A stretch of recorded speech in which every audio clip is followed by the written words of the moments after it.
Buongiorno e ben ritrovati. La prima edizione dei telegiornali di Antenna 3. Subito, prima di andare in diretta dai nostri inviati e con i nostri servizi per la cronaca, due appuntamenti con la programmazione. Vi ricordo che è venerdì, quindi oggi alle 13, l'appuntamento con Ecovisioni con Andrea Ferrazzi, una puntata molto interessante perché parleremo di materiali rari, materiali del futuro, e poi vi ricordo domani dalle 9.45 in diretta vi faremo vedere l'inaugurazione dell'anno giudiziario del Veneto, quindi tanti temi di cui parleremo anche domani dalle 9.45, ma ve lo ricorderò anche nel corso della nostra prima edizione, ve lo ricorderemo anche nei nostri telegiornali di questa sera. La cronaca dunque in primo piano, andiamo subito a Villorba da Anna De Roberto, dove una barista ha aperto da 15 giorni e subito è stata visitata dai ladri, davvero un inizio terribile. Anna, buongiorno. Buongiorno Nicola, sì, siamo con Francesca Brugnera che gentilmente ci concede qualche minuto perché è davvero l'orario di punta per lei e è, come ben hai detto, davvero agli inizi di questo suo percorso professionale. Nicola, allora le delizie di Francesca è qui alle nostre spalle e qui vicino abbiamo proprio il tavolo sopra il quale i ladri, Francesca, sono saliti, l'hanno portato... Venite con noi, grazie a Simone Merlo che ci dà una mano perché vi facciamo proprio vedere che cosa è accaduto. Hanno messo il tavolo qui, prego vieni qua. L'hanno messo qua, sono saliti su e sono andati dentro e hanno portato via l'incasso e basta, insomma, alle 6 del mattino ho trovato questa sorpresa. Allora, non so se si riesce a vedere, ma ci sono ancora le impronte delle mani dei ladri, sono ancora lì sul vetro, che proprio sono saliti cercando appunto di forzare questa finestra. Forzata lì, forzata anche la porta, perché anche la porta... Esatto. Sì, è tutta rotta, sì. L'hanno forzata entrambi e... Francesca, avevi appena aperto? Dal 7 gennaio, sì, appena aperto il 7 gennaio. La tua prima esperienza professionale? No, non è la prima esperienza, ma come bar a tutti gli effetti sì. Io ho avuto un altro negozio, Santa Cristina, Quinta di Treviso, però ho chiuso e ho aperto qua. Avevi lasciato l'incasso della giornata? Ma sì, perché avevo nascosto sotto il mobile della cassa, no, neanche dentro la cassa, perciò ho pensato che nessuno poteva fare niente, insomma. Non farai più questo adesso? No, non lo farò più, porterò tutto a casa e che è un disagio perché mi manca anche il portamonete della cassa. Ascolta, ma che sensazione hai provato la mattina quando sei arrivata e hai visto una cosa del genere? All'inizio pensavo che mi avevano preso un tavolo per farmi un dispetto, invece dopo l'ho visto che era qua e ho visto la finestra aperta e non riuscivo a aprire la porta, ho chiamato i carabinieri e ho aspettato che arrivino loro, siamo entrati insieme comunque. Oggi si torna a lavorare? Sì, oggi si torna a lavorare, al mattino guardo bene prima di entrare che sia tutto a posto, guardo i tavoli se ci sono tutti o se mancano. Torni a lavorare con la stessa energia di prima, sai che la tua è una delle tante attività che sono state razziate in questo periodo, purtroppo nella Marca trevigiana i ladri stanno davvero colpendo molto. Pensi di poterti avvalere di qualche strumento di sicurezza in più, qualche telecamera o... Più avanti sicuramente sì, adesso no. Adesso non ci sono neanche soldi per fare questo, ho appena aperto, ho fatto un investimento con l'arredamento, perciò non si può adesso. Cosa vorresti dire ai ladri? Cosa voglio dire ai ladri? Che sono venuti anche a casa mia l'anno scorso, questo periodo qua, questa è la seconda esperienza mia a livello di ladri. È poco piacevole perché quando entro in casa mi guardo attorno, quando vengo qua mi guardo attorno. Grazie Francesca e bocca al lupo per la tua esperienza professionale. Nicola, noi a Villorba siamo stati anche ieri perché i ladri sono entrati in un'abitazione e in questi giorni proprio la frazione di Fontane è stata presa di mira. Allora salutiamo Francesca e la ringraziamo per il tempo che ci ha dedicato. Nicola, vi lasciamo con il servizio di Nina Paronetto. Io sono tornato da lavoro alle 7:30 di sera e mi sono ritrovato, una volta entrato in casa, la casa un po' su quadro e niente, mi sono reso conto che erano entrati i ladri. È una geografia desolante quella dei furti in casa. Nella mappa dei malviventi è finita Fontane di Villorba, via Gramsci con un colpo riuscito e un tentativo nello stesso pomeriggio in via Ragazzi del 99. In via Gramsci in azione forse un ladro solitario armato di piede di porco, obiettivo l'abitazione di una giovane coppia. Hanno forzato la porta, non la porta principale d'entrata, ma una porta che dà verso l'esterno, una porta finestra. E basta, hanno rovistato sia il piano inferiore che superiore e hanno portato via un orologio, alla fine nulla di più. Indenni i 2 cani abituati a restare dentro casa nel loro recinto. Per fortuna dico io che erano dentro la gabbia, perché non si sa mai, magari entrava e il danno più grande poteva essere un infortunio importante al cane. Resta l'amarezza per la violazione di casa propria, dei propri spazi. Purtroppo dispiace che accadano queste cose, però insomma, siamo inermi di fronte a queste cose. La coppia ha sporto denuncia ai carabinieri, tra le tracce lasciate dai ladri anche l'impronta di una scarpa. Nel mirino, puntualmente, preziosi e contanti. Uscendo ho trovato 5 euro per terra, per cui forse ha lasciato il resto.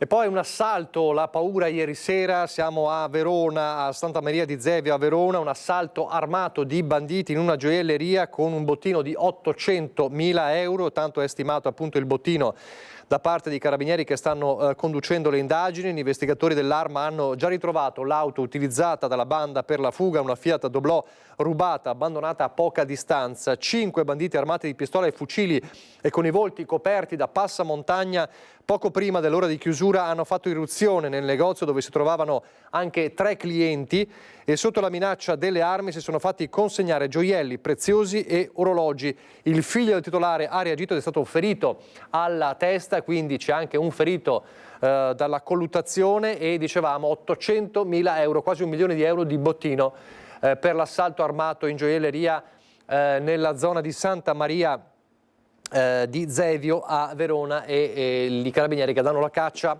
alla banda. Davvero imponente questo colpo, questa rapina nel veronese. E poi a proposito di forze dell'ordine ci sono i vigili che insieme alle altre forze dell'ordine fanno consueti controlli antidroga nelle città e a Vicenza ieri 2 agenti di polizia locale sono stati aggrediti e sono stati feriti. Ce ne parla Luisa Bertini. Buongiorno Luisa. Sì, buongiorno a te, buongiorno ai nostri telespettatori. Siamo a Campomarzo. Ieri l'aggressione che anticipavi si è verificata poco distante da qui, in una delle zone calde della città. Sono in compagnia con Fabio Martini dell'UGL, sindacato di polizia locale, proprio perché ieri c'è stato l'ennesimo episodio, l'ennesima aggressione ai danni di 2 agenti di polizia locale. Ricordo che già nel 2024 ne avevamo parlato tante volte perché le aggressioni erano state 9 in tutto l'anno. Questa è la prima di quest'anno, però è un segnale, è un campanello d'allarme che viene riportato all'attenzione. Che cosa è successo ieri? Intanto partiamo da ieri. Sì, Fabio Martini, segretario generale dell'UGL di Vicenza. Allora, ieri c'è stato il NOS che, come nel loro giro di ispezione, hanno verificato che c'era un probabile spaccio di stupefacenti, hanno mandato l'antitegrado, hanno fermato le persone e ne hanno cominciato a chiedere dei documenti. Da quel momento lì sono andati in agitazione e si innescata una colluttazione con l'aiuto di un gruppo di persone, non so di quante persone, che hanno aggredito i poliziotti. Hanno tentato di difendersi. Hanno tentato di difendersi con le mani. Quello che noi l'anno scorso, ancora grazie anche a voi Rete Velta, avevamo già segnalato questo campanello d'allarme che avevamo bisogno di dispositivi di protezione individuale, perché gli agenti hanno bisogno del taser, hanno bisogno di scudi, però sembra che nessuno vuole ascoltare questo campanello d'allarme. Questo è l'inizio dell'anno, è il primo. Io spero sempre che non ci sia un aggravarsi della situazione. Quindi voi tornate a chiedere che vengano dotati di dispositivi. Ieri lei mi diceva che hanno provato anche ad usare lo spray al peperoncino, che hanno tentato di difendersi. Uno dei due è Sì, a 5 giorni, so che uno di due ha 5 giorni di prongi, l'altro non so perché sono dati riservati. Noi a livello nazionale, già ieri che avevamo qua della segreteria nazionale, abbiamo già chiesto col segretario generale nostro dell'Arnel Petillo al ministro Piantedosi di intervenire immediatamente per aiutare la polizia locale, visto che l'amministrazione non ci sente. Ecco, questa è la situazione a Vicenza. Vi avevamo parlato dell'ennesima aggressione ai danni di 2 agenti della polizia locale. Per il momento è tutto, restituisco la linea allo studio. Luisa Bertini. Intanto a Treviso un altro episodio grave in città, in pieno centro, in Corso del Popolo, con un quindicenne che è stato aggredito e rapinato del giubbotto alla fermata dell'autobus. Come sapete c'è il tema sicurezza che è molto forte in città in questo periodo, dopo l'omicidio soprattutto di via Castelmenardo, e accompagnato a questo dibattito anche da uno scontro politico in questi giorni tra Lega e Fratelli d'Italia, non solo in questi giorni. Ieri il sindaco di Treviso, Mario Conte, è stato a Roma, come aveva annunciato dal ministro Piantedosi, per parlare di sicurezza. È tornato con un patto sulla sicurezza che prevede non solo arrivi di nuovi rinforzi, polizia e carabinieri soprattutto in città e anche in provincia, ma anche con un progetto sulle telecamere di sicurezza allargato a tutto il Veneto, quindi in qualità di presidente di ANCI Veneto. Sentiamo Mario Conte. Il ministro ha garantito rinforzi da un punto di vista degli organici, sono da poco arrivati nuovi agenti della Polizia di Stato, arriveranno ulteriori carabinieri nelle nostre stazioni territoriali. La missione romana porta in dote a Treviso e alla Marca almeno una cinquantina di uomini in più delle forze dell'ordine, non solo agenti di polizia ma anche carabinieri in arrivo per il giro di vite sulla sicurezza. Mario Conte strappa la promessa al ministro dell'Interno Piantedosi, non solo come primo cittadino del capoluogo della Marca ma anche come presidente di ANCI Veneto, ed è qui la seconda novità dell'incontro con il titolare del Viminale. Insieme ad ANCI Veneto, quindi alla rete dei comuni veneti, stipuleremo un protocollo per la sicurezza dove il Ministero garantisce investimenti puntuali e straordinari destinati ai comuni veneti, in modo tale da consentire a tutti i comuni, piccoli, medi o grandi che siano della Regione Veneto, di incrementare la rete di videocamere di sorveglianza. Sicurezza tema di scontro politico con l'opposizione ma anche con gli alleati di Fratelli d'Italia. E il primo cittadino torna a ribadire un concetto già espresso nelle scorse settimane, ma stavolta supportato da un dato che ritiene inequivocabile. Nel confronto con Piantedosi e con le cifre del Viminale emerge che a Treviso il numero di reati commessi dagli stranieri è aumentato del 40% rispetto agli anni scorsi. Tenendo conto, spiega Conte, che rappresentano il 10% della popolazione, il numero assume una portata ancora più significativa. Questo è un dato di fatto che deve essere preso in considerazione sia dagli amministratori locali ma soprattutto dal governo, e devo dire che è forte la determinazione da parte del ministro Piantedosi e di tutto il governo di stringere da un punto di vista degli ingressi nel nostro paese e soprattutto trovare delle norme adeguate che possano consentire alle forze dell'ordine di liberare i nostri territori da quelle persone che vengono esclusivamente per delinquere. Un Conte che quasi contemporaneamente al ministro Nordio decide di chiudere la polemica innescata in queste ore con i meloniani, aprendo un fronte di impegno anche su leggi e norme. Lavoreremo insieme ai ministeri, quindi a Piantedosi, così come al ministro Nordio, per mettere mano alle norme che consentano di avere leggi chiare, rispettate da tutti, ma soprattutto lavoreremo per la certezza della pena. È una polemica quella con Fratelli d'Italia, insomma, che poi nelle scorse ore si è disinnescata almeno in parte con le parole dello stesso ministro Nordio. Ancora ieri dopo che le sue parole avevano portato a innescare la polemica, come sapete, in un incontro con il gruppo cittadino di Fratelli d'Italia e anche provinciale di Fratelli d'Italia a Treviso, aveva detto: Treviso non è più sicura come lo era un tempo. Ricorderete poi anche Giancarlo Gentilini aveva un po' spiazzato tutti dicendo: Nordio ha ragione, non è come ai miei tempi, c'era più sicurezza. Insomma, è stata una polemica forte e che in parte continua, perché molti esponenti di Fratelli d'Italia insomma su questo hanno ancora da dire, ma nello specifico sulle sue parole ha posto una pietra tombale, diciamo così, il ministro Nordio ieri, dicendo è un ottimo amministratore Conte, e mi riferivo a una situazione che si è sedimentata da tempo. E poi soprattutto proprio in riferimento anche a quanto ha detto Conte ieri nell'incontro con Piantedosi, il problema, come lo sappiamo e come è richiesto anche dai cittadini, è un problema di leggi, di pene, e Nordio dice che bisogna inasprire le pene per i minori. Sentite.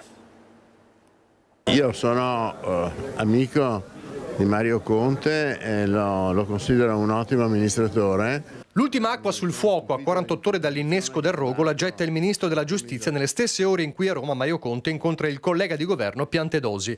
Quella Treviso non è più una città sicura, aveva acceso le polveri politiche, ma Carlo Nordio si dice stupito della interpretazione data a una semplice opinione. Una opinione che è condivisa purtroppo da molti trevisani, che la città non sia più sicura come una volta, soprattutto in certi momenti della settimana come il sabato.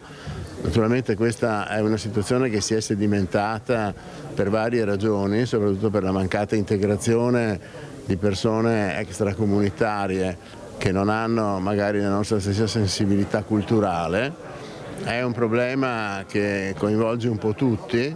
Certamente non è imputabile né all'amministrazione né tantomeno alla vigilanza delle forze dell'ordine. Insomma, un problema non di oggi, un problema generale, dice Nordio, trovandosi sulla stessa linea di Conte nei concetti legati alla presenza di stranieri in città, alla certezza della pena e alla necessità di inasprire le pene nei confronti dei minori. Bisogna applicare le leggi che ci sono e poi riconsiderare in termini ampi quello che è il concetto di minore età, nel senso che fino a ieri si pensava che il minorenne, cioè l'inferiore di 18 anni, fosse una persona tutto sommato potenzialmente pacifica, magari un po' discola. Oggi invece abbiamo visto che ci sono addirittura casi di lesioni gravissime o addirittura di omicidi commessi da minorenni. Credo che una maggiore severità anche nell'applicazione della legge nei confronti dei minori sia necessaria.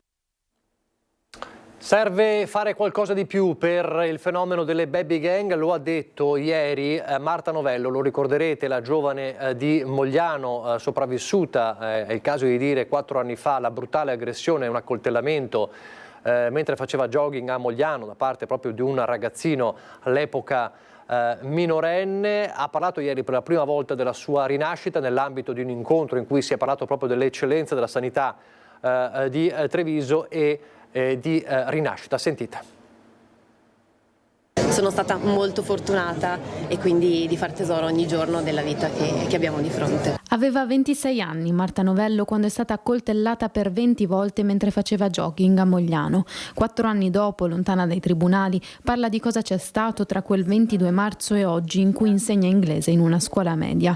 La terapia intensiva, i ricoveri, le visite, il processo. L'esperienza che ho avuto è stata estremamente positiva per quanto riguarda la sanità, ma non solo, e quindi mi porto a casa un ricordo positivo di questa esperienza estremamente negativa. È stata un'esperienza che senz'altro ha segnato la mia vita, però è importante andare avanti, non c'è una vera e propria fine quanto un continuo, ecco, bisogna andare avanti e cercare di fare tesoro di quello che c'è stato e della vita che si ha di fronte. Il calvario causato da un quindicenne a cui è stato riscontrato un lieve e parziale vizio di mente. Torna il tema del disagio giovanile, delle violenze compiute da minorenni che riempiono le pagine di cronaca e di cui Marta, suo malgrado, è stata vittima. Credo sia molto importante fare un lavoro di prevenzione e permettere per diffondere, insomma, per diffondere consapevolezza su questo tema e stare vicino ai giovani in un momento delicato della loro crescita. Credo che lavorare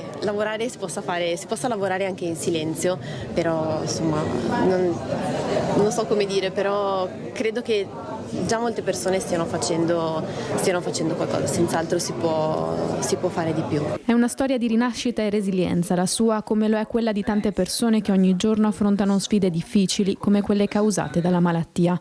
È infatti in occasione della presentazione del libro US2 Sanità di Eccellenze che hanno raccontato le loro vite testimonial d'eccezione curati dall'azienda sanitaria della Marca. Mettere appunto l'accento sulla prevenzione. Io in questo ospedale sono stata accolta, sono stata, come dicevo prima, tranquillizzata anche perché ero molto spaventata. Sono caduta veramente per tante settimane, ho camminato con accanto una persona al mio fianco, era la paura, ma una paura sorda. Ti aggrappi quindi a qualsiasi frase che un medico può dirti, quindi mi sono aggrappata alla speranza che loro mi davano, a quelle frasi positive. La mia esperienza è stata positiva perché altrimenti non sarei qua. A raccontare la loro storia ognuno con un'esperienza medica differente anche il ministro Carlo Nordio, Ottavia Piccolo, Aldo Serena, Fabio Ongaro, Paolo Fassa, l'influencer Nicola Canal, Luca Cracco. Un abbraccio di un'infermiera coi bambini che lei stessa ha aiutato a guarire, la copertina del libro. È una squadra dell'US2 che ha come principio fondamentale, a cui noi crediamo tutti, che è quello dell'umanizzazione. Non a caso il nostro libro parte con un abbraccio, perché l'abbraccio è il senso veramente del prendersi cura della persona. Torniamo a parlare di sicurezza, ma lo facciamo parlando anche di sport, perché domani, lo sapete, c'è una partita importante per quanto riguarda la Serie D di calcio. Alle 15 il Girone C, c'è il Treviso, lo raccontiamo ogni settimana, che veleggia in testa alla classifica del Girone C, e domani c'è un derby particolarmente sentito dalla tifoseria, quello col Bassano. E allora c'è sono provvedimenti sulla sicurezza proprio in vista di questo derby molto sentito dalle tifoserie. Abbiamo chiesto allora all'assessore alla sicurezza Campagnolo come ci si prepara per la partita alle 15 allo stadio Mercante di Bassano. Il commissariato ha fatto il tavolo tecnico, si evince che arriveranno circa 200 ospiti con mezzi organizzati e auto private. Non sembra ci siano particolari criticità in base a rapporti tra tifoserie, certo è la capolista, e la capolista sarà molto seguita, come ripeto, 200 ospiti con pullman e auto private. Il commissariato ha ritenuto di farli uscire indicativamente a Romano Nord.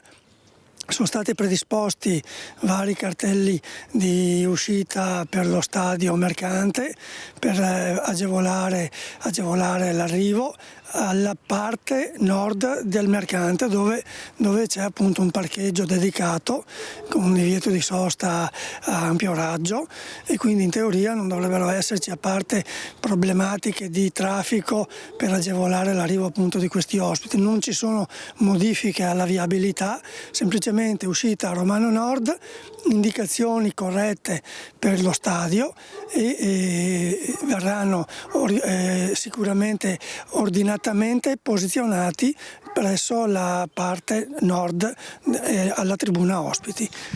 C'è una cosa in comune tra lo stadio di Bassano e quello di Treviso, cioè di essere in una zona altamente urbanizzata, e questo un po' che può complicare le cose. Sì, però già dall'uscita prima dell'uscita a Romano Nord verranno intercettati e ci saranno delle staffette che agevoleranno l'arrivo da parte della polizia locale. Quindi io non mi sento preoccupato. Certo, stiamo parlando di una partita molto sentita, il Bassano dovrà darsi da fare a vendere cara la pelle, ma non credo che tra tifoserie ci saranno particolari problematiche. È organizzata bene la situazione logistica, quindi non credo che ci saranno sorprese di sorta. La stessa procedura anche a rovescio per l'uscita? La stessa procedura per l'uscita, è chiaro che verrà bonificata la zona tra le due tifoserie dalle forze dell'ordine e verranno accompagnati in breve tempo verso Romano Nord, dove prenderanno la via del ritorno. Forse il discorso delle macchine private sono un po' più agevoli ad andarsene, ma assicuro che sarà organizzata un'uscita ordinata e nel giro di un quarto d'ora, 20 minuti saranno messi in libertà. Il suo pronostico per la gara? Sarei contento di un pareggio a questo punto. Di sicuro il Treviso non ha intenzione di regalare niente. Certo, Bassano può arrivare a un buon pareggio e che dimostrerà che il ritorno sarà molto più positivo.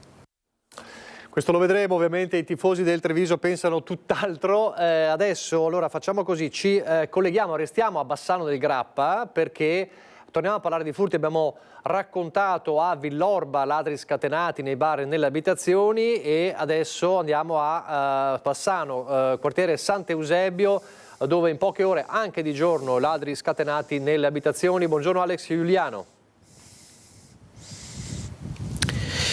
Dici bene, buongiorno a te, buongiorno a tutti i nostri telespettatori. Siamo qui in compagnia di Andrea Benetti per la parte tecnica e del presidente del comitato di quartiere Cesare Pace, comitato di quartiere Sant'Eusebio, dove nelle ultime ore i ladri, presidenti, si sono letteralmente scatenati. Hanno colpito anche di giorno, comitato di quartiere che si è subito attivato con degli alert e con diciamo un controllo di vicinato che è partito grazie anche al supporto della tecnologia. Sì, tecnologia nel senso che noi abbiamo creato un gruppo di circa 300 cittadini che ricevono comunicazione, quindi abbiamo avvisato immediatamente che stanno girando questi malintenzionati. Generalmente loro prima fanno un controllo delle abitazioni che possono essere, diciamo, aggredite con minor rischio e quindi abbiamo già avvisato ieri sera di fare attenzione.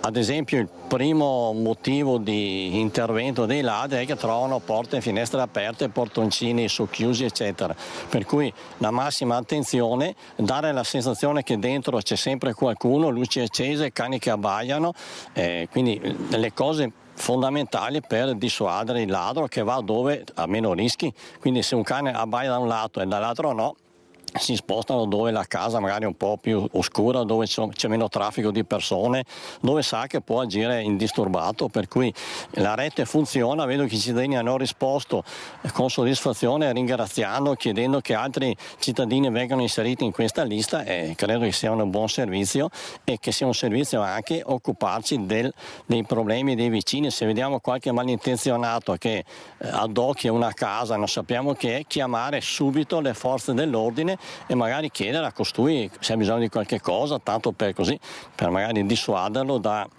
un eventuale intervento, è il minimo che possiamo fare. Presidente, il comitato di quartiere aveva già distribuito un libretto con i consigli utili per cercare di prevenire queste che sono delle vere e proprie ondate di furti, ma i cittadini sono preoccupati perché insomma i ladri, l'abbiamo visto, colpiscono anche di giorno. Che cosa gli dicono? I cittadini dicono che come possono difendersi, qualcuno dice chiamiamo i carabinieri, però magari il fatto è già successo. Gli anziani sono soggetti più a rischio, evidentemente qualcuno deve anche aiutare, magari i figli aiutino i nostri anziani, spieghino loro che oltre alle truffe telefoniche ci sono anche questa gente che magari si infila nelle case con scuse le più assurde possibili e magari rubano di fronte a loro, per cui noi si fece questo libretto qui anni fa e venne distribuito in buona parte dei quartieri della città. Non so, fosse il caso di di rifare un'altra edizione. Intanto attenzione, non aprire magari a gente sconosciuta, fare attenzione a chi si muove così con circospezione, guardando finestre e porte, è il minimo che si può suggerire ai cittadini. Allora, in chiusura, giusto per fare un bilancio, 2 abitazioni predate in queste ultime ore. A Tezze sul Brenta, comune qua vicino, sono già partiti i controlli di vicinato veri e propri. Qui a Sant'Eusebio c'è questa rete, diciamo, broadcast di contatti. Chiaramente dovessero esserci altri aggiornamenti, vi racconteremo come sempre tutto nei nostri telegiornali. Grazie Alex Giuliano. Adesso andiamo invece a Padova, dove a proposito di forze dell'ordine la questura mappa, pensate, 30 scritte contro la polizia nella città di Padova e chiede al comune di rimuoverle tutte. Che accade? Valentina Visentini, buongiorno. Bravo. Sì, buongiorno, noi ci troviamo davanti a una di queste scritte che sono comparse nei muri di Padova. Siamo in via Gaspara Stampa, una via centralissima, tra l'altro a pochi passi proprio dalla questura di Padova. È una delle circa 30, 27 per la precisione, scritte che sono state mappate dalla questura di Padova, e ora il questore Marco Dorisio ha chiesto al comune che vengano cancellate quanto prima. Nell'ultimo periodo, come ben sapete, sono aumentate le scritte contro le forze dell'ordine in città. La più clamorosa ed eclatante è quella comparsa nella notte tra il 24 e il 25 novembre scorso proprio su un edificio che si trova davanti alla questura, con l'insulto "l'unico sbirro buono è quello morto", quindi scritta che poi è stata subito cancellata. Ma sono numerose in città, e a segnalarle sono state anche i cittadini attraverso il portale YouPoll, che hanno inviato le foto alla questura, che ora ha provveduto appunto a mapparle tutte. Nel frattempo, oltre alla richiesta del questore di cancellarle, che ha chiesto all'amministrazione appunto di cancellarle, anche la Digos ha inviato un'informativa alla procura di Padova per reato di vilipendio delle istituzioni. Questa richiesta dimostra quanto il tema della sicurezza sia centrale a Padova in questo periodo, un dibattito piuttosto acceso. Lo abbiamo visto anche quanto è accaduto con la possibile istituzione di zone rosse. Doveva essere un tema all'ordine del giorno dello scorso Comitato per l'ordine e la sicurezza pubblico, ma invece è stato all'ultimo momento cancellato dall'ordine e rinviata appunto la discussione. Il sindaco e l'amministrazione comunale si era dimostrata piuttosto cauta sulla possibilità di istituire le zone rosse a Padova, e si era ovviamente aperto il dibattito politico. Ma a questo si aggiunge anche una mozione che è stata presentata lunedì scorso in Consiglio Comunale. Il consigliere di minoranza di Fratelli d'Italia Enrico Turrin aveva presentato una mozione per esprimere solidarietà alle forze dell'ordine, visto appunto le recenti scritte comparse in città, mozione che non è stata votata da parte della maggioranza, dalle 2 consigliere di Coalizione Civica e da parte appunto del PD. Altri consiglieri invece del PD avevano presentato un emendamento e poi avevano firmato questa mozione. Quindi il tema della sicurezza resta centrale a Padova. Vedremo come evolverà nei prossimi giorni, e soprattutto se la possibile individuazione di zone rosse avverrà anche per Padova, così come è già stata fatta per Venezia. Intanto da Padova è tutto, linea allo studio. Grazie a Valentina Visentini. Restiamo nel Padovano con il macabro ritrovamento questa mattina davanti a un ingresso del comune di Monselice, dove qualcuno ha abbandonato una testa di cinghiale. Vediamo questo servizio, andiamo in pubblicità, ripartiremo con la cronaca da Padova, o meglio da Albignasico, per tornare a parlare del terribile incidente di ieri, dove una donna è stata travolta e uccisa da un furgone mentre stava andando al lavoro a piedi. Vediamo intanto Monselice.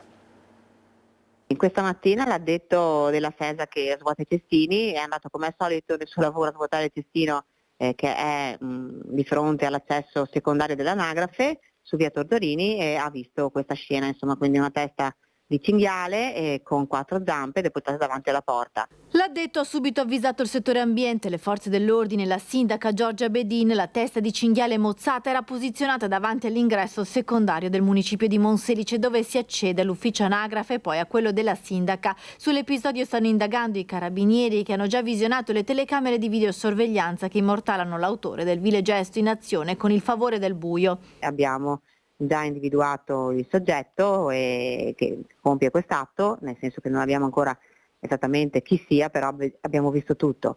Abbiamo individuato anche l'auto con cui si è avvicinato, che è un'utilitaria, e sono in corso insomma gli ulteriori esami della videosorveglianza per riuscire a individuare anche la targa e quindi il responsabile. Insomma, il responsabile potrebbe avere le ore contate e il messaggio che lancia la sindaca Giorgia Bedin è chiaro.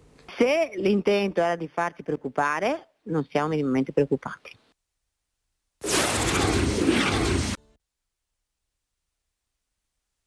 Sono sotto shock il marito e i 4 figli di Fuzia Ben Lenda, la donna di 49 anni investita e uccisa mentre a piedi si recava al lavoro in questa azienda agricola di Albignasego. Vicino alla famiglia si è stretta da subito la comunità marocchina che sta pensando a dare vita a una raccolta fondi. Non appena il corpo della sfortunata 49enne sarà restituito alla famiglia, l'ultimo saluto sarà organizzato con rito islamico e celebrato a Solesino, dove viveva, oppure a Monselice. Al termine la salma della donna dovrebbe far ritorno in Marocco. Nel frattempo continuano le indagini sul tragico incidente condotte dai carabinieri. Erano le 7 di giovedì quando la donna, come tutte le mattine, stava camminando lungo via Silvio Pellico. Era scesa da poco dall'autobus che da Solesino l'aveva portata ad Albignasego e dalla strada Battaglia stava raggiungendo l'azienda agricola dove lavorava da 2 anni come stagionale. A investirla un furgone condotto da un 39enne di Albignasego che all'uscita della semicurva se l'è trovata davanti senza riuscire a evitare lo scontro. Nonostante gli immediati soccorsi, la donna non ce l'ha fatta. Il buio, la pioggia, una strada poco illuminata e dove molti purtroppo corrono. Molte le possibili cause della tragedia. Mamma e nonna solare, amatissima dalla famiglia, tanti piangono Fuzia Ben Lenda, stimata dai suoi datori di lavoro e dall'intera comunità di Solesino. Una mamma morta tragicamente, un 25enne morto tragicamente che stava per diventare papà. C'è grande cordoglio anche a Marghera per la morte del giovane nello schianto terribile di Canoghera di ieri mattina.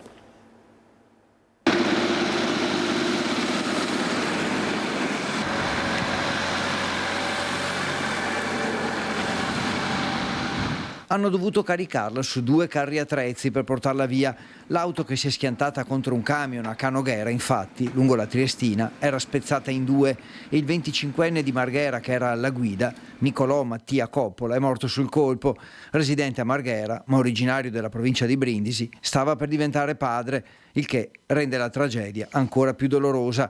Il giovane, a bordo di un Alfa 147, stava percorrendo la Triestina in direzione di Mestre attorno alle 6:30 del mattino, quando improvvisamente, per cause da accertare, si è scontrato con un camion che viaggiava in direzione opposta. Uno schianto terribile che non ha lasciato scampo al giovane. Troppo violento l'impatto, tanto che l'auto si è completamente incastrata sotto il mezzo pesante ed è servito un lungo lavoro dei vigili del fuoco, accorsi con 2 squadre da Mestre per disincastrare l'Alfa. I sanitari del SUEM invece non hanno potuto far altro che constatare il decesso del 25enne. Un tratto della Triestina, quello già teatro di altri gravi incidenti in passato, a poche centinaia di metri dallo svincolo per il casinò. Il traffico è stato temporaneamente bloccato e quindi deviato dagli agenti della polizia locale, giunti sul posto numerosi per i rilievi e per ricostruire la dinamica dell'incidente, a cui potrebbe aver contribuito la pioggia e l'asfalto bagnato. Il personale dell'ANAS ha lavorato a lungo per ripristinare la strada, riaperta regolarmente al traffico solo dopo molte ore. Ancora la cronaca, le fiamme gialle del comando provinciale di Treviso hanno scoperto una frode fiscale nel settore edile realizzata con l'emissione e l'utilizzo di fatture per operazioni oggettivamente inesistenti per circa 12,6 milioni di euro, nonché attraverso l'indebita compensazione di ingenti crediti IVA fittizi pari a oltre 2 milioni e mezzo di euro. I 4 amministratori delle 2 società coinvolte sono stati denunciati per reati tributari insieme a un commercialista di Venezia. Le contestazioni fiscali mosse dai finanzieri e i conseguenti avvisi di accertamento emessi dall'Agenzia delle Entrate hanno consentito di ottenere la restituzione delle imposte evase con sanzioni e interessi per quasi 4 milioni di euro. La cronaca giudiziaria, il processo tamponi rapidi in Veneto con il dottor Roberto Rigoli e la dottoressa Patrizia Simeonato assolti perché il fatto non sussiste. Accolta l'istanza delle difese, c'è soddisfazione da parte dei legali ma anche la consapevolezza che nessuno restituirà questi anni di sofferenza a Rigoli e a Simeonato. Assolti perché il fatto non sussiste e a processo ancora in corso. La parola fine sulla vicenda tamponi rapidi che aveva segnato il Veneto nei mesi più bui della pandemia da Covid-19 arriva in anticipo da un'aula del Tribunale di Padova. Il giudice ha assolto il dottor Roberto Rigoli e la dottoressa Patrizia Simeonato, all'epoca dei fatti rispettivamente coordinatore delle microbiologie del Veneto e direttrice generale di Azienda Zero. I due erano accusati in concorso di falso ideologico e turbativa d'asta, soddisfatti il legale di Rigoli e Simeonato. Il dottor Rigoli è innocente, è risultato in maniera assolutamente evidente. Non è stato nemmeno necessario finire il processo. Erano stati ascoltati soltanto una parte dei testimoni che avrebbero dovuto dimostrare la responsabilità del dottor Rigoli. Ecco cosa è accaduto. L'articolo 129 del Codice di procedura penale prevede che il giudice possa pronunciare immediata sentenza di assoluzione quando, a processo ancora in corso, risulta evidente in modo assoluto l'innocenza dell'imputato. Si è acclarato che il dottor Rigoli si è comportato durante la pandemia in modo corretto ed assolutamente professionale, senza mai risparmiare le sue energie e contribuendo anche in maniera decisiva alla salute pubblica. Abbiamo quindi un sentimento di soddisfazione, si unisce anche un sentimento di tristezza però, perché il nostro legislatore ha fatto molti sforzi per fare sì che vadano a processi soltanto i procedimenti che lo meritano ed invece qui è andato a processo una contestazione che era destituita di ogni fondamento in fatto ed anche scientifica. L'indagine era partita dopo un esposto che contestava la validazione scientifica dei tamponi rapidi acquistati dalla Regione Veneto, dalla casa farmaceutica Abbott e utilizzati per il tracciamento dei contatti e delle positività durante la seconda ondata della pandemia. La difesa del dottor Rigoli ha sempre sostenuto che non spettava a lui una ricerca scientifica, visto che i tamponi avevano già il marchio CE. Il dottor Rigoli, presente in tribunale a Padova, ha accolto con sollievo la sentenza. Il dottor Rigoli ha dovuto subire, e la sua famiglia, un processo mediatico che ha causato importanti sofferenze. Questo non potrà mai essergli restituito. Un altro processo è quello invece che ha preso il via a Treviso, il processo per omicidio di Margherita Ceschin a Conegliano. In aula ieri 2 dei 5 imputati. I difensori puntano alla illegittimità dell'uso a titolo di prove di chat e intercettazioni. Nella fase iniziale del processo, quindi abbiamo svolto le nostre questioni di carattere preliminare che sono molto delicate, molto tecniche e sicuramente molto combattute, perché dalla risoluzione di queste ne discenderà sicuramente un esito piuttosto che un altro del processo. Avvio formale del dibattimento per la morte di Margherita Ceschin, la 72enne uccisa il 23 giugno di 2 anni fa a Conegliano da una banda, questo l'impianto accusatorio della Procura di Treviso, assoldata dall'ex marito Enzo Lorenzon, imputato per omicidio volontario aggravato insieme ad altri 4 complici. In aula José Matteo Garcia, considerato uno degli esecutori materiali del delitto, insieme a Sergio Lorenzo, invece assente. Presente Candy Rodriguez, che avrebbe fatto da mediatrice nel reperimento dei killer, così come Juan Maria Guzman. Le eccezioni dei difensori puntano principalmente sull'illegittimità dell'uso di chat e intercettazioni ai fini probatori. Le intercettazioni hanno costituito in questo processo non soltanto la prova principale, probabilmente l'unica prova di questo processo. E peraltro, al di là della legittimità dei decreti che hanno portato all'acquisizione delle intercettazioni, un processo che si basa esclusivamente o quasi esclusivamente sulle intercettazioni telefoniche ambientali è un processo dove la valutazione da parte del giudice deve essere ancora più attenta proprio per la interpretazione che le comunicazioni determinano. Come cambierebbe la posizione dei suoi assistiti se le intercettazioni dovessero non essere acquisite?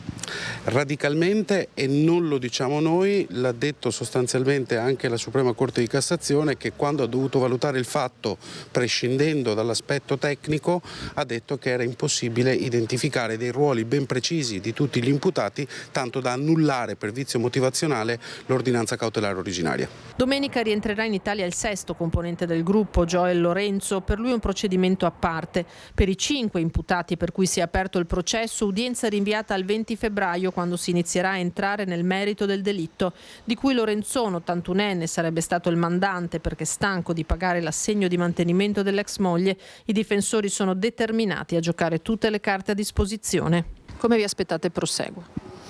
Combattuto.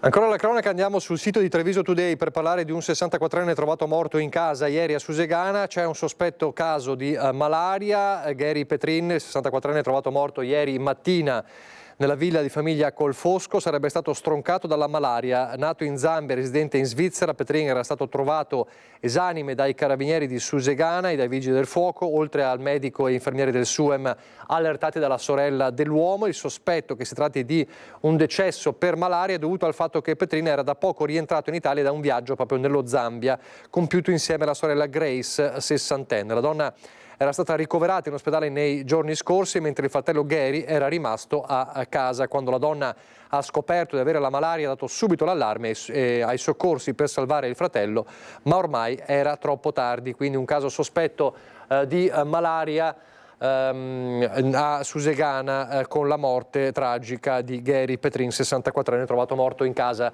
ieri a Susegana. Lasciamo la cronaca, parliamo di economia, parliamo degli agricoltori. Oggi Coldiretti Veneto in Piazza dei Signori a Verona con centinaia di agricoltori che lancia l'allarme sui ritardi nella assegnazione delle risorse per le polizze agricole fondamentali per proteggere le aziende dai rischi climatici ed economici. I consorzi di difesa del Veneto svolgono un ruolo strategico, ma i ritardi nei contributi pubblici e l'aumento dei costi assicurativi stanno mettendo a dura prova il sistema, spiega Carlos Salvan, presidente regionale di Coldiretti Veneto. Contributi per 80 milioni di euro sono ancora in sospeso e il mancato avvio del piano di gestione di rischio del 2024 blocca l'iter per il 2025, per cui gli agricoltori sono scesi in piazza e sono ancora in piazza a Verona questa mattina. A proposito di crisi e di aziende, ieri il punto sulle crisi aziendali in Veneto, su quanto fatto nel 2024 e sui 43 tavoli di crisi ancora aperti in Veneto. Il punto l'ha fatto l'assessore regionale al lavoro Valeria Mantovan. Che le nostre eccellenze vanno preservate, la maggior parte è fatta di piccole e medie imprese che in momenti di di profondi cambiamenti devono avere anche il supporto delle istituzioni. Dalla sua fondazione nel 2012 ad oggi l'unità di crisi della Regione Veneto ha gestito 350 tavoli di trattativa con il coinvolgimento diretto di circa 61.000 lavoratori. Subentrata ad Elena Donazzan nel settembre dell'anno scorso, il nuovo assessore regionale al lavoro, Valeria Mantovan, traccia un bilancio dell'attività nel 2024. Sono stati gestiti 71 tavoli di crisi complesse per oltre 14.000 lavoratori ed oggi, al termine di questo anno e quindi per il 2025, ci approntiamo ad affrontare i 43 tavoli che sono effettivamente rimasti aperti, che richiederanno chiaramente la prosecuzione del nostro impegno in questo senso. I comparti che hanno presentato più casi di crisi aziendali nel 2024 sono metalmeccanico, logistica, tessile e alimentare. Quest'anno gli osservati speciali sono soprattutto due settori. Abbiamo proprio per questo fatto 2 tavoli settoriali, uno legato all'automotive e uno legato alla moda, che vedranno a breve la convocazione di ulteriori tavoli più tecnici, e però mi sento anche di dire che si parla del metalmeccanico che in qualche modo cresce nella richiesta di intervento da parte della Regione, anche un po' per cultura sindacale, perché sono molto più abituati a richiedere il nostro intervento in questo senso. Quello odierno è un mondo attraversato da un'evoluzione economica continua legata a dinamiche internazionali o allo sviluppo di nuove tecnologie in grado di cambiare rapidamente gli scenari e in cui la gestione delle crisi aziendali anche in Veneto può doversi confrontare con grossi gruppi multinazionali dall'enorme fatturato. In questi casi pubblicizzare la crisi può rivelarsi la scelta vincente. Spesso mettere in campo il rischio di una reputazione, un attacco alla reputazione è un elemento che ha giocato in passato. A proposito di lavoro, carenze di personale alla sede INAIL di Padova e tempi aumentati in modo esponenziale per il riconoscimento delle malattie professionali, la denuncia arriva dai sindacati. INAIL è in carenza di medici, non abbiamo medicina di base, mancano infermieri, mancano dottori negli ospedali.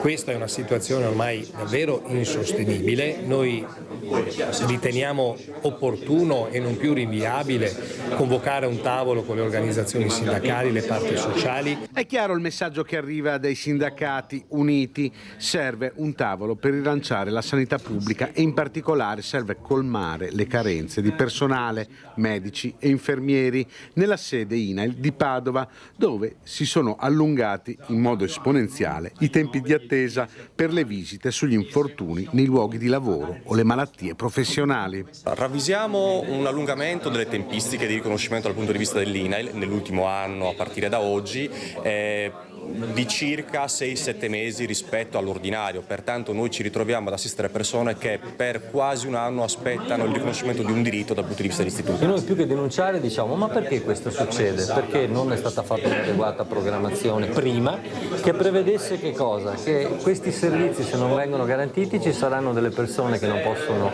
avere in tempo asseverata la propria malattia professionale e a cascata in tempo poter porre ripadi, e in alcuni casi devono adire le vie legali per poter avere contezza dei propri diritti. Restiamo a Padova, non esita a parlare di disperazione abitativa. Silvia Dall'Uomo, presidente degli agenti immobiliari di Ascom Padova, dopo che la sua agenzia è stata letteralmente sommersa di telefonate per un appartamento in affitto a Limena. Guardate. 193 telefonate, tutto in pochissimo tempo. È bastato pubblicare l'annuncio di un appartamento in affitto a Limena a 600 euro al mese su un sito specializzato che l'agenzia di Silvia Dell'Uomo è stata letteralmente presa d'assalto, un segnale forte di quanto sia impossibile trovare casa a Padova. Squillavano tutti i telefoni dei colleghi dell'ufficio. Perché? Perché questa è la spia, l'ennesima prova che nella città di Padova stiamo vivendo un grave disagio abitativo, che è dovuto al fatto di mancanza di alloggi in affitto, e quindi appena esce un annuncio la gente si precipita a chiamare. Tanta la disperazione che qualcuno ha provato il gioco al rialzo sul prezzo dell'affitto o addirittura tentare di raddoppiare le commissioni per l'agenzia. Questo perché da anni noi denunciamo un'emergenza abitativa che ormai è diventata disperazione abitativa. È difficile comprare, è impossibile affittare. Una città come Padova è una città d'arte, una città universitaria e un polo ospedaliero. La richiesta è tanta, molti affitti sono finiti nel percorso turistico e quindi sono stati tolti da un residenziale normale. Di conseguenza affitti non se ne trovano né in città né in periferia né nei comuni limitrofi. Una situazione esplosiva di cui la collettività deve farsi carico, con garanzie per gli inquilini ma anche per i proprietari degli immobili. E bisogna fare in modo che i proprietari siano anche sicuri che si incappano nell'inquilino sbagliato, possano mandarlo via in tempi ragionevoli e senza spese. Il nodo della giustizia in questo è cruciale. Parliamo di sanità e dell'influenza con il picco in arrivo. Nella Marca Trevigiana 240 ricoveri, fortunatamente nessuno in terapia intensiva. Il direttore dell'ULSS 2 Benazzi dice che la variante australiana è aggressiva, ma per ora fortunatamente non ci sono vittime, però c'è una nota dolente, lo sappiamo da tempo nella Marca Trevigiana, quello della copertura vaccinale. Treviso si conferma su questo fronte l'ultima provincia in Veneto. 240 ricoverati e questa volta per l'influenza, quindi sindrome influenzale vera e quindi non più para-influenzale, rino, eccetera. Diciamo che abbiamo soprattutto persone anziane, nessuno in terapia intensiva. Ricoveri in aumento a causa dell'influenza, atteso in questi giorni il picco. A far temere di più la variante cosiddetta australiana che preoccupava le aziende sanitarie per la sua aggressività. Sta solo facendo tanti ricoveri, questo sì, perché abbiamo aumentato i ricoveri, però per fortuna i danni previsti, quindi sia a livello diciamo di sofferenza cerebrale, sia a livello sofferenza polmonare, quindi ricoveri in terapia intensiva, ancora no. Solo 3 i ricoveri per Covid. La campagna vaccinale è andata bene, come al solito noi siamo il fanalino di coda. Quest'anno siamo andati oltre il 50, siamo intorno al 54-55, gli altri anni eravamo al 48, però gli altri hanno vaccinato di più. Noi paghiamo un po' una fascia di popolazione che decide di non vaccinarsi, chiamiamoli Novax, chiamiamoli come volete, ma decide di non vaccinarsi. Noi rispettiamo tutti e quindi facciamo quello che possiamo fare. 54,5% la copertura vaccinale stimata nella Marca, lontana dall'obiettivo fissato al 65%. Nonostante l'aumento consistente di ricorso al vaccino, circa di 6 punti percentuali in più rispetto al 2023, Treviso si conferma l'ultima provincia veneta per vaccinazioni. È in corso la conferenza stampa di vigilia dell'inaugurazione dell'anno giudiziario del Veneto e vi dico solo una frase che ha detto il procuratore generale presso la Corte d'Appello di Venezia Federico Prato in queste ore. Il PIL del Veneto ha una stima di crescita superiore alla media italiana. Nel 2023 era pari a 182 miliardi di euro, il 10% del dato nazionale. Il tessuto economico del Veneto è attrattivo per le organizzazioni criminali. Deve essere modificata la lotta strategica alla mafia. È uno dei moniti di cui si sta parlando proprio alla vigilia dell'inaugurazione dell'anno giudiziario, che vi ricordo noi domani mattina vi racconteremo in diretta a partire dalle 9.45, quindi la nostra prima edizione parte alle 9.45 con un'edizione straordinaria per raccontarvi l'inaugurazione dell'anno giudiziario in Veneto, e i temi della giustizia sono caldissimi in questo periodo, come sapete. Ieri sera invece in diretta nel nostro telegiornale c'era Mario Conte a Roma, non solo perché aveva incontrato il ministro Piantedosi sul fronte sicurezza, ma anche perché si era recato poi al Quirinale dal Presidente della Repubblica Sergio Mattarella per celebrare il prestigioso riconoscimento conferito dalla Commissione Europea, che ha proclamato Treviso Città Verde d'Europa 2025. Sentite le sue parole. È stato per me davvero un grande onore e orgoglio portare la comunità trevigiana presso il Quirinale, e quindi abbiamo avuto modo di confrontarci, abbiamo spiegato quanto bravi sono i trevigiani nel cambio di mentalità, abbiamo spiegato che da noi la parola sostenibilità è accompagnata da tante buone pratiche quotidiane, abbiamo spiegato anche che abbiamo tanta strada da fare ancora, però la direzione che abbiamo preso è quella giusta, ce lo dice la comunità europea e ce lo dice oggi anche il Presidente Mattarella, che tra l'altro gradisce molto la nostra città e mi ha promesso che vuole venirci a trovare proprio a Treviso, e quindi chissà che a breve non avremo anche la sorpresa di una visita del Presidente Mattarella nella nostra città. Intanto il sindaco è andato al Quirinale, quindi nel suo ufficio,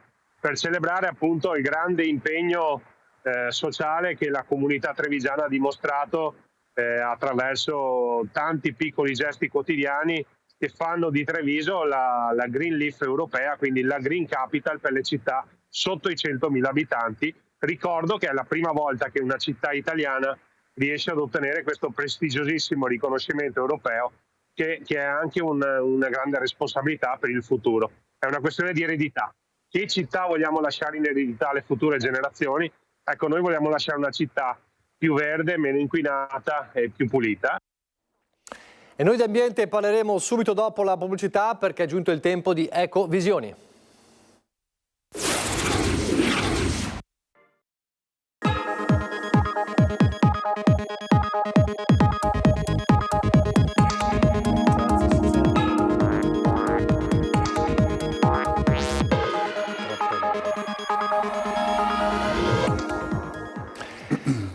Eccoci allo spazio di Ecovisioni. Mai come oggi il titolo è azzeccato della nostra trasmissione, perché parliamo proprio di visioni, parleremo,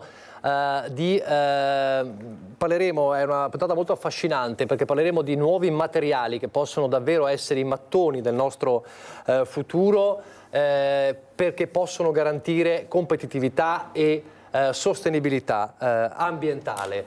Allora, intanto saluto e ringrazio Andrea Ferrazzi, buongiorno, ben ritrovato. Buongiorno a lei, buongiorno a tutte e a tutti. Allora, il nostro gradito ospite di oggi è il professor Stefano Bonetti, buongiorno. Buongiorno a lei, buongiorno ai telespettatori. Stefano Bonetti è ordinario di fisica della materia all'Università Ca' Foscari di Venezia, ma è anche uno dei fondatori di RARA. Allora, prima di addentrarci nell'argomento, le chiedo di cosa si occupa RARA e perché oggi parliamo di questo. Sì, Sì, Rara consiste sia di una fondazione che di un'azienda che è cosiddetta spin-off dell'Università Ca' Foscari di Venezia.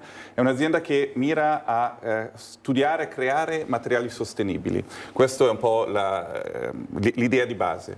Come lo facciamo? Lo facciamo con l'intelligenza artificiale, questa cosa che ormai ci sta riempiendo la vita, usando la fisica, quindi competenze di fisica mie e di altri colleghi che hanno fatto partire questa iniziativa, e usando l'intelligenza artificiale per aiutarci a scoprire materiali in maniera più efficace. E quali materiali? Materiali che ci permettono di avere una sostenibilità sia ambientale che economica. Quindi poi vi racconterò un pochino magari nei dettagli. Come si fa? Allora, questi nuovi materiali, Rara appunto si occupa di cercare di trovarli, di assemblarli, diciamo così, diciamo molto terra-terra. Dovranno sostituire, l'obiettivo è quello, le terre rare.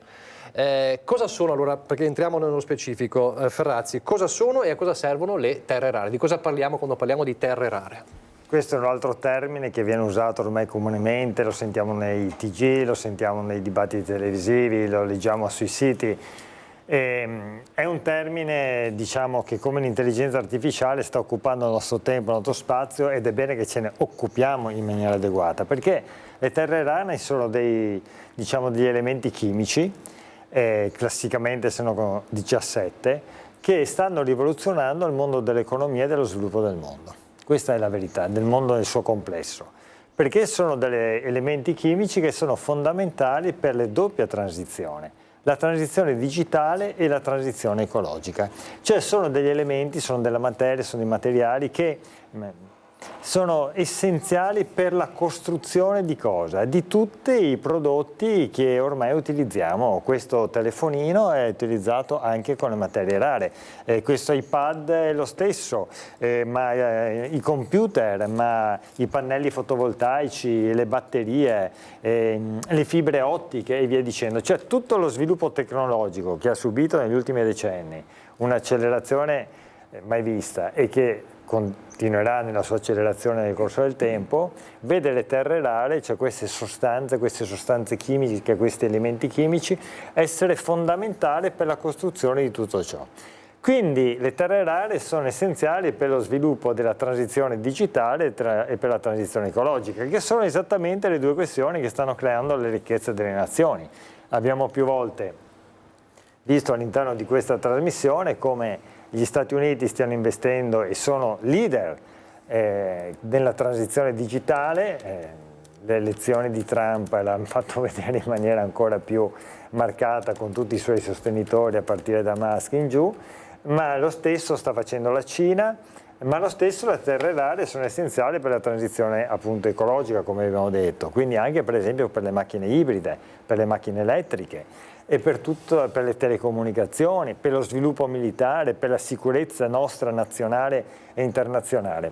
E allora davvero è essenziale essere all'interno di questo sviluppo, di questa fase. Qual è l'elemento, diciamo, critico di queste terre? Sono rare non perché non siano diffuse, diciamo, a livello planetario, anzi sono molto diffuse. Il problema è che sono a bassa concentrazione, cioè sono a bassa concentrazione, quindi per estrarle devi spendere un sacco di quattrini e poi non sono quasi mai in forma pura, cioè sono aggregate, diciamo, con altri elementi e quindi le devi separare. Ecco, questa estrazione e separazione, per essere semplice nel nostro linguaggio, comporta dei costi economici grossissimi e comporta anche un impatto ambientale complessivamente molto marcato. Allora il progetto di cui parleremo successivamente serve esattamente per superare questo doppio problemino. Il rischio è quello di pensarsi innovativi, però devastando l'ambiente, questo è il concetto. L'impatto ambientale è sia per l'estrazione sia per la lavorazione, poi vedremo anche questo, vediamo come la Cina, che non si fa tanti scrupoli dal punto di vista ambientale, è riuscita a diventare il leader del mercato anche per questo motivo. Allora, com'è la distribuzione, dov'è la maggiore concentrazione di queste miniere, delle miniere, insomma, delle terre rare? Beh, la concentrazione, diciamo, dal punto di vista geografico a livello mondiale diciamo, fino alla prima metà del Novecento le maggiori miniere erano fondamentalmente nell'India e in Brasile. C'è stata poi un'accelerazione, soprattutto in alcune miniere dal 1950 in Sudafrica e poi negli Stati Uniti, e poi dalla fine del secolo scorso la Cina è diventata leader mondiale, e lei tenga conto che ad oggi 1/3 delle riserve mondiali di terre rare sono in Cina. Ma non solo questo, attraverso le grandi politiche, la grande influenza geopolitica che la Cina sta costruendo da anni, non da oggi, e di fatto ha il controllo delle miniere nel mondo, questa è la verità. E perché ha il controllo delle miniere in Congo, nelle Filippine, in America Latina, in Indonesia, in Cile, cioè ha il controllo diretto sulle proprie riserve, che non sono poche, e poi il controllo indiretto, e a volte anche molto diretto, delle miniere degli altri paesi. Vede, per esempio in Cile, mi raccontava un mio amico l'altro giorno che ha studiato lì per anni nell'Università del Cile, e lui era stupito come gli raccontassero che già da decenni i cinesi andavano in Cile proprio per metter mano a queste miniere, cioè avevano una programmazione industriale di sviluppo di lungo periodo. Cioè non si fermavano a mettere toppe a quello che sta succedendo oggi, o che magari è successo ieri e oggi ci troviamo in un momento di difficoltà, vedi Italia e Europa, ma costruivano una politica di programmazione decennale, ed è l'unico modo per creare ricchezza. Noi come siamo messi a livello italiano e a livello di Europa per quanto riguarda miniere? Beh, malissimo. Lei tenga conto che fatto 100 il consumo di terre rare a livello europeo, 98 lo importiamo, fondamentalmente dalla Cina. E quindi dipendiamo dalla Cina. Il 71% del platino lo portiamo dal Sudafrica, l'iridio lo stesso, e il litio, che è fondamentale per le batterie di oggi, anche quelle di prima generazione, noi quasi l'80% lo importiamo dal Cile. Quindi siamo in una condizione oggettivamente di debolezza, ma questa condizione di debolezza ha delle ripercussioni nell'impoverimento del nostro continente, del nostro paese, e del declino anche del peso dell'Europa, figurati quindi del nostro paese a livello geopolitico e industriale mondiale. Debolezza significa essere sottoposti a un ricatto minerario? Beh sì, cioè con le terre rare rischia di accadere nel nostro paese esattamente, anzi a livello mondiale, quello che è successo col petrolio e con il gas, no? Sicuramente i nostri telespettatori molte volte si sono imbattuti nel termine dell'OPEC, soprattutto anche nei decenni precedenti, oggi forse un po' meno, ma l'OPEC c'è ancora ed è un cartello dei petrolieri che tra l'altro si sta diffondendo sempre di più a livello mondiale, magari anche legato alle trasformazioni geopolitiche con la BRICS. Vedi il Brasile quello che sta facendo.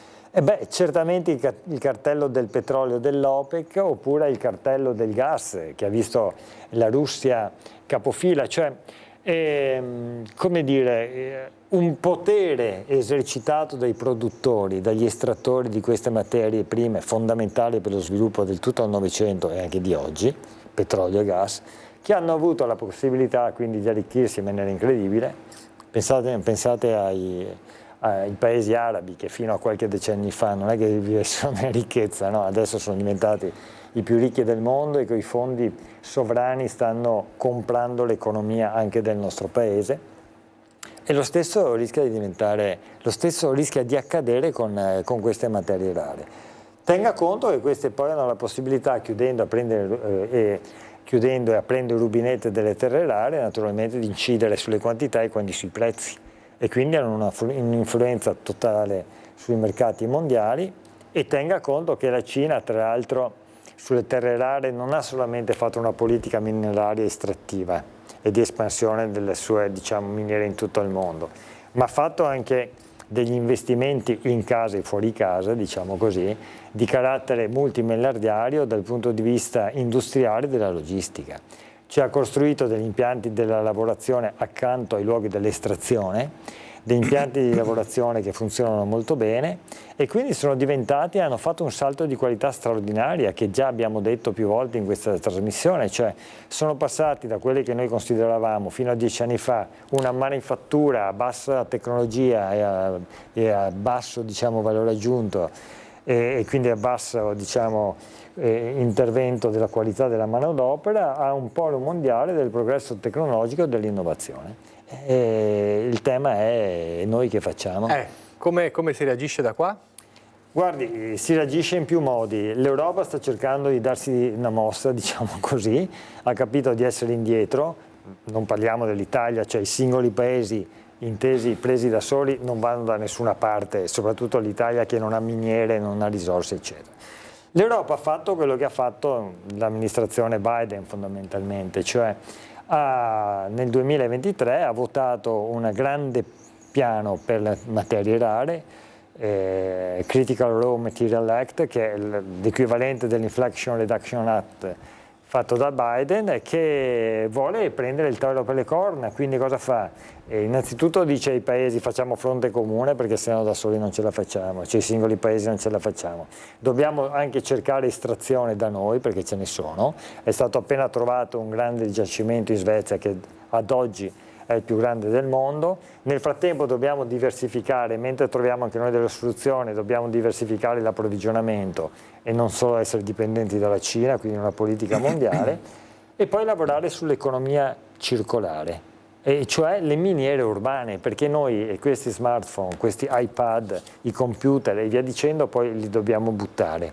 E dobbiamo riciclarli, riusarli per quanto possibile e riciclarli. Ci sono delle vere e proprie miniere urbane, quindi ormai il 90-95% di tutti questi prodotti sono riciclati. Ci sono dei piani industriali molto importanti, anche grossi gruppi industriali italiani stanno investendo nell'economia circolare, cioè nel riciclo di prodotti, e quindi la materia prima diventa materia prima, cioè i prodotti, i rifiuti diventano materia prima seconda, no? Un'economia del riciclo circolare, non viene più buttata via, ma diventa ancora elemento di crescita e di sviluppo. Su questo l'Europa può fare moltissimo. E poi da ultimo c'è il progetto, una tipologia di progetto come quello che vediamo oggi con il professore. Perché allora l'altro elemento è quello di cercare di sostituire gradatamente queste terre rare per non essere più dipendenti, per non essere più sotto ricatto. È una visione però molto concreta, perché si studia. Allora, professor Bonetti, parto proprio da qui. Cosa si propone il vostro studio, il vostro impegno a questo obiettivo? Sostituire gradatamente le terre rare con cosa? Con materiali abbondanti, sostenibili, non inquinanti, più economici anche. Vi faccio un esempio: nelle macchine elettriche abbiamo questi magneti al neodimio, si chiamano. Se qualcuno ha fatto magari un regalo a un nipotino o un figlio su questi magneti calamite con cui giocare, sono i magneti più forti che ci sono. Bene, il neodimio, che ha questo nome strano, poi se uno lo vede appare come un pezzo di roccia, insomma, non è niente di eclatante, però si è scoperto che messo insieme al ferro crea questi magneti fortissimi, che sono essenziali al motore di un'auto elettrica. Sono essenziali anche alle pale eoliche, quindi per generare energia eolica in maniera pulita. Ecco, purtroppo, come diceva giustissimamente Andrea Ferrazzi, questo neodimio, estrarlo è costoso, inquina perché è molto rarefatto, ci sono processi molto sporchi chimicamente per estrarlo, e questo diventa un paradosso. Quindi noi abbiamo l'energia verde inquinando da un'altra parte, noi ce lo togliamo davanti ai nostri occhi, però siamo molto orgogliosi di guidare una macchina che non inquina, un'energia che è stata creata appunto con l'eolico, e però da dove arriva? Allora l'idea è come questa composizione di neodimio e ferro, questa lega, diciamo, si usa questa parola, questo composto di ferro e neodimio è stata scoperta. Possiamo in maniera più razionale, usando l'intelligenza artificiale, trovare le leghe di qualcos'altro, di materiali più abbondanti che copino le proprietà senza arrivare al neodimio, esatto, senza arrivare a estrarre magari, come diceva Andrea Ferrazzi, magari materie che arrivano che abbiamo in città, che sono materiali di scarto che non useremo, e riusciamo a combinarli. Un esempio della forza di queste composizioni lo abbiamo tutti in cucina, e sappiamo che mischiando cose si possono ottenere cose migliori. Un esempio, ad esempio, sono l'acciaio inox che usiamo nelle pentole. Il solo ferro si arrugginisce. Abbiamo scoperto nei secoli, nei millenni, che mischiando ferro e carbonio veniva fuori un acciaio, che abbiamo chiamato acciaio inox, che addirittura è meglio del ferro. Le prime pentole erano in ferro, però si sporcavano, si arrugginivano. Quindi c'è questa idea di poter mischiare gli elementi e creare qualcosa di superiore da tanti punti di vista: costo, inquinamento, sostenibilità. Allora, come si fa? Perché poi il problema è come si fa, perché a dirlo bene bisogna farlo. Allora, come si trovano, come si individuano questi materiali e come poi si realizza questa combinazione? Questa è la domanda da $1 milione o di più, nel senso che in teoria uno dice, vabbè, proviamo a mischiare tutto quello che la natura ci ha dato di forma pura e vediamo cosa esce. Il problema è che se uno prova a vedere quante combinazioni ci sono uguali al numero di atomi dell'universo. Cioè diventa è un tentativo impossibile da fare nella nostra vita umana, quindi non possiamo andare a caso. Ecco, quello che noi abbiamo scoperto, la nostra grossa scoperta è stata che siamo stati in grado di creare una prima mappa, ancora molto grezza, di come i materiali, come questi composti si organizzano. E questa mappa è utilissima perché sostanzialmente dice all'intelligenza artificiale: guarda, in questo territorio immenso hai una guida dove andare a cercare queste alternative. E prova tu come fa l'intelligenza artificiale, di cui siamo ormai abbastanza tutti abbastanza abituati, sembra che inventi nuove parole. Ecco, li facciamo inventare nuovi materiali. E i primi risultati, adesso noi abbiamo fatto i risultati teorici, quindi abbiamo creato nuovi materiali ipotetici e sono strabilianti, nel senso che le predizioni sembrano essere molto vicine a quello che la realtà ci dice.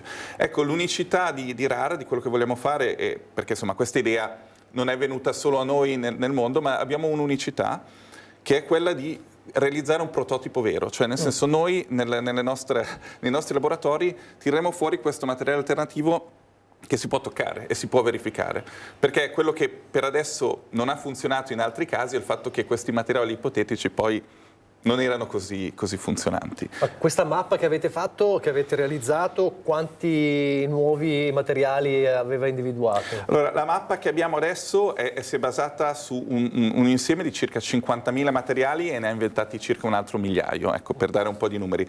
Questi numeri sono quelli necessari, insomma, senza entrare nel dettaglio, per avere predizioni che più o meno hanno un senso, ok? L'intelligenza artificiale lavora sui grandi numeri. Se abbiamo troppi pochi componenti, non riusciamo a essere sicuri che questo algoritmo impari. L'idea è che appunto col processo che abbiamo in mente fare 1000 materiali non è così difficile, noi pensiamo di riuscire a farlo in maniera molto veloce, per cui nel giro di all'inizio magari qualche mese, ma poi in qualche settimana qualcuno può venire a noi e dice: io ho bisogno del finto neodimio che non inquini, in giro di qualche settimana noi siamo in grado di realizzarlo. Questa è la visione chiaramente a regime, però si passerebbe da scoperte di materiali che richiedono anni, decenni, a volte secoli, in qualche settimana. Questo è quello che l'intelligenza artificiale, insieme alla fisica dei materiali e quello che abbiamo messo insieme noi, promette di fare. Appunto, i risultati preliminari sono molto entusiasmanti, quindi adesso vogliamo... Quando avete iniziato? Allora, la società è nata qualche mese fa, la fondazione un pochino di più, quindi abbiamo questa struttura sia filantropica che quella commerciale per ricevere investimenti, ma comunque è meno di un anno circa. Quindi è una cosa molto, molto nuova. E l'idea è di, appunto, il problema di queste iniziative tecnologiche che hanno bisogno di investimenti iniziali non banali. Siamo a buon punto, abbiamo già recuperato metà dell'investimento di cui avevamo bisogno e appunto stiamo continuando, ma l'idea è che investimento in macchine per provare a fare questa cosa si riuscirà nei prossimi mesi ad avere. Un ipotetico, adesso che non è facile, un ipotetico prototipo quando potrebbe essere realizzato?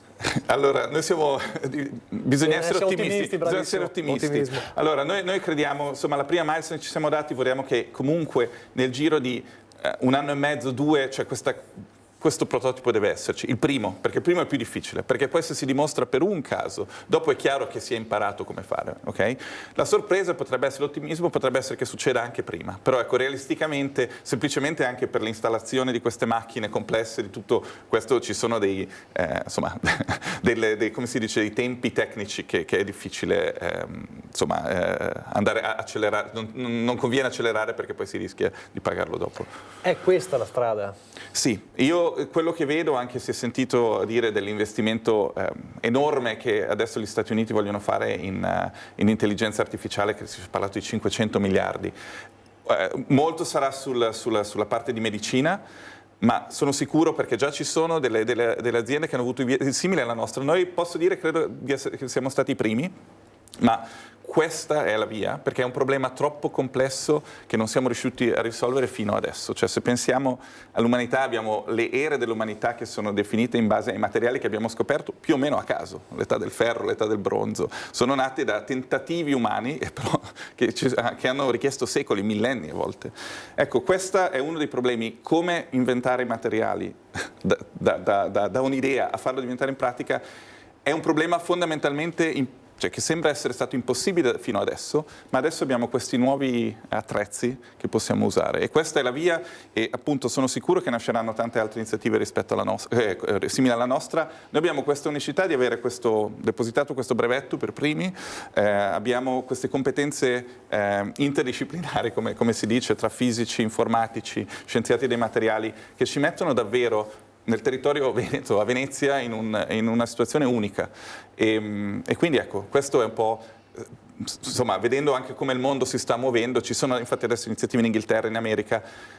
L'intelligenza artificiale sarà il modo in cui i nuovi materiali verranno fatti. Tenga conto che è interessante, colui che ha vinto il premio Nobel per la medicina non è mica un medico o un biologo, è un ingegnere informatico che ha lavorato esattamente sull'intelligenza artificiale, e attraverso di essa ha sviluppato in tempi impensabili fino solo a qualche anno fa delle innovazioni dal punto di vista della medicina incredibili. Ecco l'intelligenza artificiale che non deve far paura. Che deve essere utilizzata con intelligenza per il bene dell'umanità, non deve diventare uno strumento fine a se stesso, ma deve diventare uno strumento nella mente umana. Cioè l'intelligenza artificiale ha bisogno dell'intelligenza naturale, ha bisogno dell'intelligenza delle persone per utilizzarle in maniera sana. L'abbiamo già detto 1000 volte, la tecnologia è positiva in sé, naturalmente dipende come la usi.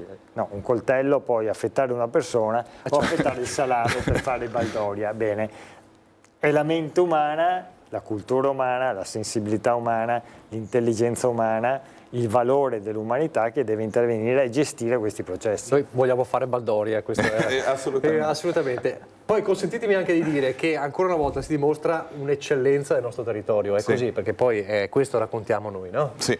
Perché noi parliamo anche a Venezia, no? Perché giustamente Venezia solo turismo, no. Venezia deve diventare, anche per le sue caratteristiche di città, di essere il centro del mondo, città anche lenta da un certo punto di vista per i tempi della ricerca e attrattiva di capitale, deve diventare esattamente questa cosa qui, laboratorio a livello mondiale dell'innovazione. Su questo dobbiamo investire anche nei prossimi anni in questa città straordinaria. Un'eccellenza del nostro territorio, un rilancio anche dei territori. Assolutamente, io sono rientrato dopo quasi 20 anni di vita all'estero, sono stato molto nell'Europa del Nord e poi anche negli Stati Uniti, a Stanford, nella famosa Silicon Valley. E c'è stata una grossa iniziativa iniziata qualche anno fa da Ca' Fosca di portare le scienze dure, l'ingegneria nel territorio veneziano, proprio con questa idea di portiamo anche la tecnologia, portiamo nuove idee, innovazione per una città che non deve essere solo turismo. Può essere innovazione sostenibile. Venezia è la città che per eccellenza è più minacciata dai cambi climatici, quindi c'è un senso che questo territorio abbia queste iniziative. E una cosa che insomma ho visto in questi paradisi americani dell'innovazione è l'importanza di un territorio coeso dal punto di vista dell'innovazione industriale, accademica, scientifica, e questo secondo me si può fare a Venezia. Io quello che dico spesso ai miei ragazzi e alle ragazze che studiano da noi, che sono eccezionali, cioè il territorio veneto e il territorio italiano produce laureati e laureate di un valore incredibile, non abbiamo niente da invidiare alla Silicon Valley americana. Quindi quello che bisogna creare è una coesione tra l'industria e il territorio, il crederci, il credere che investire in queste cose poi porta una ricchezza molto forte, porta una prosperità. Poi appunto, come diceva Andrea Ferrazzi, si può investire in AI, ma in AI che porta baldoria, come hai detto tu, ma che porta sostenibilità, però porta cose buone. Ecco, e non bisogna avere paura di queste nuove tecnologie. Ecco, una cosa che non ho detto dell'algoritmo, comunque cioè l'algoritmo di intelligenza artificiale di forza bruta non funziona così bene. Quello che ha funzionato è anche la creatività umana che ci abbiamo messo dentro, e con anche alcuni dei nostri ragazzi e ragazze che ci stanno aiutando, cioè, e questa è la cosa bella, perché l'innovazione viene sempre dalle persone più giovani, più innovative, più creative, e bisogna che poi abbiano l'opportunità di crescere in questo territorio e farlo crescere. Quindi questa è un po' la visione che abbiamo, questo deve essere il primo seme di innovazione in questa tecnologia, appunto poi molto legato al fatto un territorio in cui insomma,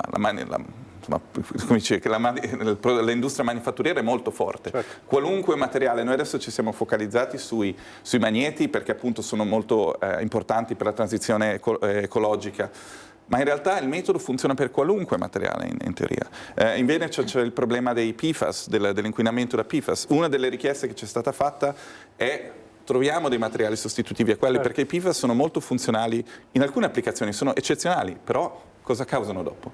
Quindi dobbiamo veramente immaginarci un futuro dove i materiali sono davvero innovativi e davvero sostenibili, e insomma, seguendo un po' la storia delle ere umane, adesso si dice siamo nell'età del silicio, perché è quella dei semiconduttori, dei microchip. Entriamo nell'era dei materiali sostenibili e facciamolo qui, facciamolo in questo territorio. Guardate che è davvero una visione pazzesca, però è il futuro Ferrazzi questo, no? Ha citato il professore il tema dei PFAS.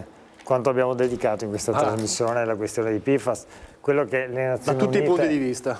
Le Nazioni Unite l'hanno definito il più grande inquinamento nella storia d'Europa. Certo. Una conseguenza drammatica per centinaia di migliaia di veneti, non solo. È evidente che questa è una nuova frontiera, no? Sui PFAS peraltro è molto interessante perché questa ricerca sta portando già a delle soluzioni. Imprese mondiali che lavoravano con i PFAS le hanno già sostituite. Se lei va in Danimarca, a Copenaghen, ci sono interi settori, per esempio della Coop danese, in cui c'è scritto PFAS free, cioè non si utilizzano i PFAS, solo prodotti. C'è la possibilità con la ricerca, con l'intelligenza e con le leggi anche, certo. No, perché poi ci sono anche solo gli speculatori che se ne fregano dell'ambiente e della salute delle persone, questi vanno messi all'angolo e va invece finanziata una ricerca che sia per il bene delle persone. Allora, mai come davvero oggi dico buon lavoro al professor Stefano Bonetti e al suo staff, alla sua squadra, e con la promessa che quando ci sarà il prototipo venite qua con Ferrazzi e lo annunciamo in esclusiva. Grazie, buon lavoro, grazie per essere stato con noi. Allora, noi oggi abbiamo guardato a terra, la prossima settimana guardiamo in cielo, è vero? Guardiamo nello spazio. Guardiamo nello spazio. Andiamo allo spazio, partiamo nello spazio con Elon Musk e tutti quelli che gli stanno Non mettiamo attorno. la bandiera americana su Marte, ma facciamo qualcos'altro. No, cerchiamo di mettere la bandiera anche italiana, no? Ecco. Nello spazio. E parleremo con il fondatore e CEO ormai di una grande azienda spaziale nazionale, si chiama D-Orbit, con Luca Rossettini, che ha fondato qualche anno fa questa azienda, ora è diventata un'azienda molto importante, che produce componenti per i satelliti. E con lui è un'azienda nell'Interland di Milano, si collegherà in diretta con noi e con lui ragioneremo di questa grande economia dello spazio che è una delle grandi frontiere già di oggi, non di domani. E allora, Ecovisioni ritorna venerdì prossimo, grazie per averci seguito, vi lascio la programmazione di Antena 3, grazie, arrivederci.